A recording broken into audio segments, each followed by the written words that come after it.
본격적인 세금 고민 그리고 자산 관리에 대한 고민은 이 30억 원부터가 시작이지 않을까. 긴 호흡을 가지고 내가 차근차근 징여 계획을 세우는 것이 가장 중요한 출발점이다. 향후에 이제 상속인들이 이걸 가지고 어떻게 운용을 할 것인가에 대한 부분은 좀 논의를 많이 하셔서 결정하시길 권해드리고 있습니다.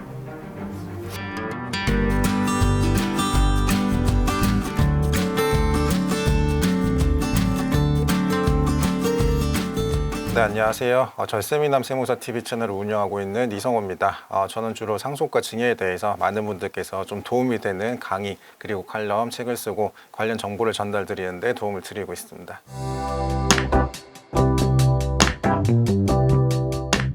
이건 정말 케이스 바이 케이스 같은 질문인데, 사실 대부분 이 부동산 같은 실물 자산이든 아니면 금융 자산이든 제가 개인적으로 생각하기에 소위 말해서 이 세금 수준이 좀 걱정이 되고 자녀분들한테 어떻게 물려줄지에 대해서 본격적인 고민이 좀 든다라고 하는 수준이 개인적으로 봤을 때는 딱 30억 원 정도인 것 같아요. 크게 두 가지 이유가 있는데, 첫 번째는 우리가 일반적으로 상속이 발생을 하게 되면 대부분 이제 가족 구성원이 배우자 그리고 자녀 2명 정도일 거예요. 이때 남아있는 배우자, 법적 혼인 배우자가 있을 때에는 법상으로 최대한 배우자에게 공제할 수 있는 금액이 30억 원을 한도로 하고 있기 때문이기도 하고, 또 지금 상속세하고 증여세 최고 세율이 50% 구간인데 이 50%의 세율을 적용받기 위한 과세 표준이 30억 원이 넘어갔을 때부터이기 때문에 본격적인 세금 고민 그리고 자산 관리에 대한 고민은 이 30억 원부터가 시작이지 않을까 생각을 하고 있습니다. 그리고 금융자산 같은 경우에는 개인적으로 봤을 때는 한 10억 정도만 넘더라도 부자라는 소리를 많이 들을 수 있는 것 같아요. 우리가 일반적으로 연간 매년 발표하는 금융기관에서 이 부자 보고서 리포트라고 하는 것들이 발표가 됩니다. 거기서 보시면 이제 부자라고 하는 자산의 기준을 봤을 때 금융자산 10억 원 이상을 가지고 있는 사람들을 이 자산가라고 보고, 이분들이 어떻게 포트폴리오를 구성을 하고 있고 앞으로 어떻게 투자 방향을 가지고 있는지를 분석을 하고 있기 때문에 개인적으로 금융자산 기준으로는 10억이 넘어가면 자산가다라고 볼 수 있을 것 같습니다.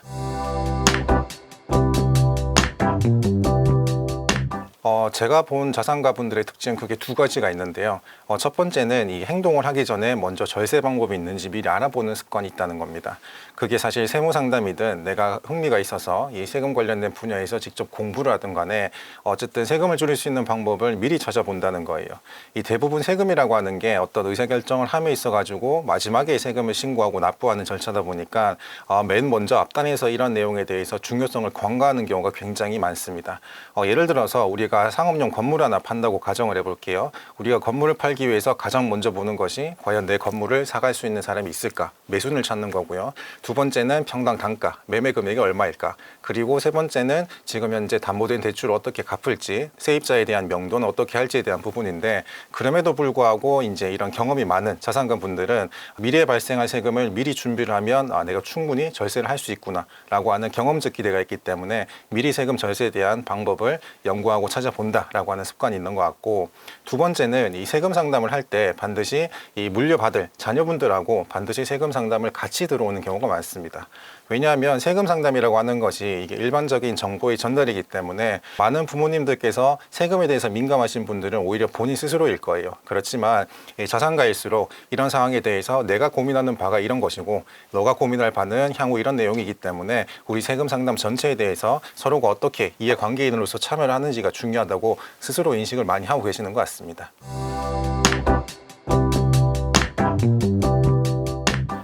시니어 분들 중에 소위 말해서 나름 자산이 좀 있다라고 하시는 분들의 고민은 크게 두 가지인 것 같아요. 첫 번째는 내가 경제활동을 앞으로 얼마나 더 할 수 있을까? 그리고 남은 기간 동안에 내 자녀에게 얼만큼 더 물려줄 수 있을까? 그 시간에 대한 촉박성이 굉장히 좀 많이 고민이 되실 것 같아요.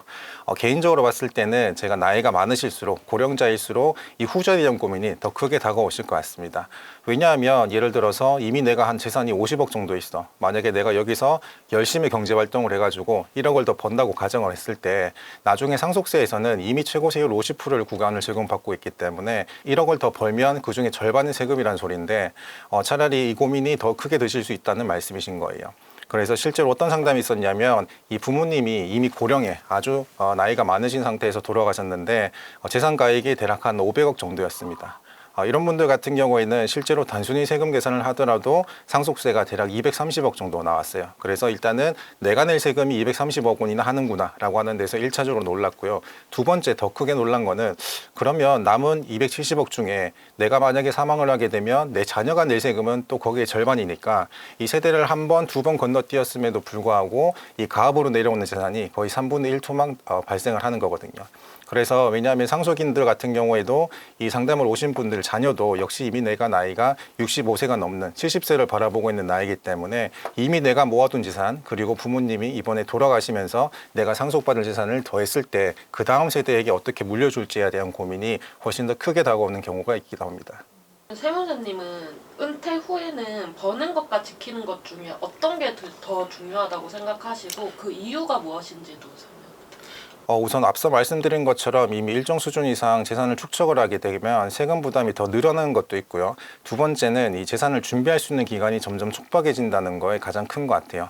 그래서 극단적으로 예를 들면 현금 5억이라고 하는 금액을 내가 아주 장기간 긴 호흡을 통해 가지고 이 30년 기간을 두고 자녀한테 나눠서 증여를 하는 것 대비 사망 직전에 내가 급하게 아무 계획을 하고 있지 않다가 5억을 그냥 주는 경우 대비 세금을 비교해 보면 대략 2.3배 가량 세금 차이가 발생을 합니다. 그래서 우리가 투자를 할 때도 이런 말이 있죠. 큰 돈을 한꺼번에 넣지 말고 조금씩 돈을 넣어서 리스크를 시간에 녹이고 수익은 그만큼 더 많이 가져간다라고 하는 금언이 있는데 세금 절세도 마찬가지예요. 우리가 상속이나 증여세를 줄이기 위해서도 내가 단기간 내에 급격하게 어떤 행동을 통해 가지고 세금을 줄이는 일은 사실상 거의 없습니다. 그래서 긴 호흡을 가지고 내가 차근차근 증여 계획을 세우는 것이 많은 분들한테 안정적으로 증여를 할 수 있는 가장 중요한 출발점이다라고 보시면 좋겠습니다. 대표적으로는 이 가압상속공제라는 제도가 있는데요. 기본적으로 사망한 부모님이 최소 10년 이상 내가 가압을 영위를 한다고 하는 경우에는 개인 사업자라면 그 가압에 사용하는 재산 가액을 기준으로 그리고 법인 사업자라면 그 법인의 주식에 대한 가치를 기준으로 이 상속이 되었을 때 부모님 가입 영위 기간이 최소 10년이 넘으면 300억 원까지 최대 30년이 넘으면 600억 원까지 가압상속 공제를 해주는 규정이 있습니다. 일단 요건은 크게 두 가지가 있는데요. 부모님 입장에서 갖춰야 될 요건 그리고 상속받는 자녀 입장에서 갖춰야 될 요건이 있습니다.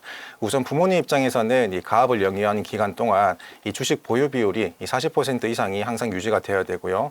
이 주식 보유 비율이 최소한 10년 이상 계속해서 유지를 해야 된다는 요건이 있습니다. 그리고 이 가압을 영위하는 기간 중에 전체 기간 중에 절반 이상을 그 가압의 대표자로서 재직을 하면서 대내외적으로 이 가압에 대해서 내가 주도적으로 경영을 하고 있었다라고 하는 점이 입증이 돼야 됩니다. 그리고 상속인들 같은 경우에는 이 상속일 현재 나이가 만 18세 이상인 상속인이어야 되고 이 상속 전 2년 이상은 해당 가압에 종사를 해야 되는 요건이 있어요. 소위 말해서 부모님이 돌아가시기 전에 2년 이상, 최소 2년 이상은 2세에 대한 경영 수업을 미리 받으라는 취지가 되겠죠.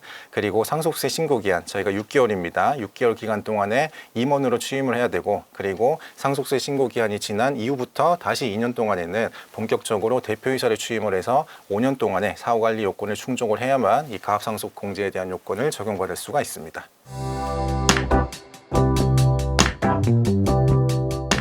일반적으로 상속이 발생하면요, 지금 우리나라 대부분의 이제 자산 가정 포트폴리오가 부동산 비중이 압도적으로 높아요. 부동산 비중이 80% 그리고 남은 10% 내지 20%가 예금이나 적금 또는 보험금으로 구성이 되어 있는데 좀 극단적으로 예시를 들어서 부동산 비중이 한 90%가 넘는 상황이라고 가정을 할게요. 만약에 부동산 가액이 50억이다라고 하면 대략적으로 계산하더라도 상속세가 한 15억 원 정도 발생을 합니다. 그럼 남은 상속인들 입장에서 이 15억이라고 하는 세금을 납부하기 위한 재원을 마련하는 것이 굉장히 큰 고민이고 스트레스일 수밖에 없어요.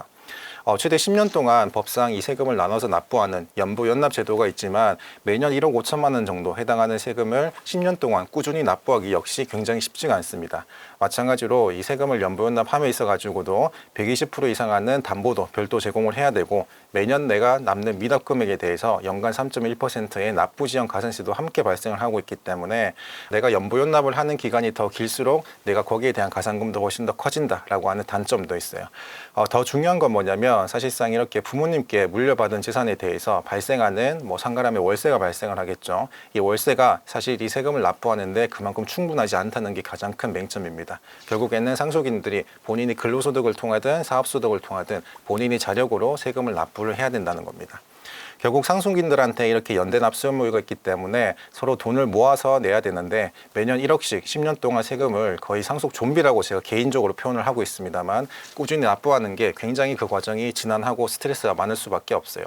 그러다가 한 10년 중에 8년 동안 세금을 잘 납부하다가 갑자기 또 어머님이 돌아가셨네 라고 하면 다시 그 기간이 10년 정도 더 늘어날 수도 있는 거거든요.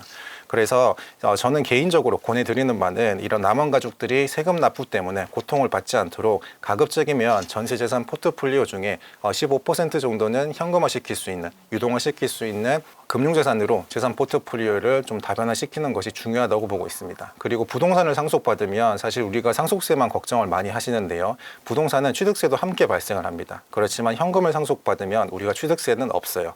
예를 들어서 일반적으로 공시가액이 20억 원 정도 하는 이 서초구에 있는 아파트를 상속받는다고 가정을 했을 때 일반적으로 취득세율이 2.96% 정도 됩니다. 그러면 내가 납부할 세금은 상속세 이외에 별개로 약 5,900만 원에 해당하는 취득세도 별개로 재원 마련을 할 고민을 해야 되기 때문에 가급적이면 취득세 부분을 고려하더라도 일정 부분은 현금으로 들고 있는 것이 남은 가족들 입장에서 세금 내기도 훨씬 수월하다라고 말씀드리고 싶습니다.